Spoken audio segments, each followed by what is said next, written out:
tayo po, katulad na nga ng sinabi kanina ng ating tagapagsalita, ilalapit tayo sa gerang hindi naman tayo bahagi nito. Ang West Philippine Sea po ay dahilan lamang ng away ng China at saka ng Amerika. Remember, ang Vietnam po ay katabi ng China, pero wala silang nagiging conflict. Bakit po? Sapagkat ang Vietnam ay anti-American. Ang totoo, ang Vietnam tinalo ang Amerika sa gera.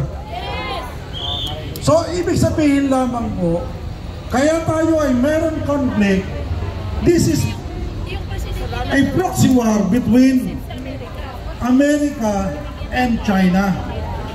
Sa kanila pong dalawa, wala po tayong dapat panigan. Ang dapat nating panigan ay ang magkaroon tayo ng pakikipagkaibigan sa maaaring maging simula na magiging kalaban natin sa digmaan sa West Philippine Sea. Hindi po tayo pwedeng magyabang-yamangan dito. Ang totoo po, mga minamahal kong kababayan, bumili tayo ng 75 pieces na Gamos missiles from India. Alam niyo po ba ang halaga nun kung magkano? $5 million each. $375 million ang total na halaga. Pero yung pong missile na yon, hindi ako naniniwala na magiging kapanapanalo para sa atin. Nagkaasa tayo ng pera.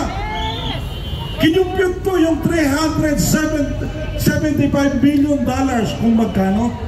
Sa pesos po, halos 21 bilyong piso ang halaga. 21 bilyong piso napapasabugin mo lang at i-intercept lang ng China. Samantalang marami po ang mga mahihirap na halos hindi makapagpa-hospital. Kanina lang po may tinulungan tayo sa ospital ng Muntinlupa. Buti na lamang merong malasakit center. At hindi na po pinabayad. So hindi na po ako magpapakahaba at baka meron pang ibang sasabihin. Umiiwas po tayo sa digmaan. Ang kinakailangan natin, pakikipagkaibigan. Ang ibig sabihin, diplomatic relation. Rafa, salamat po. Salamat po, Attorney Bio. Rafa, meron pa tayo magsasalita rito sa OFW dahil napaka-importante ng OFW natin. Okay. At wala pang nakakapagsalita tungkol dito sa sektor na ito. Sige. Okay.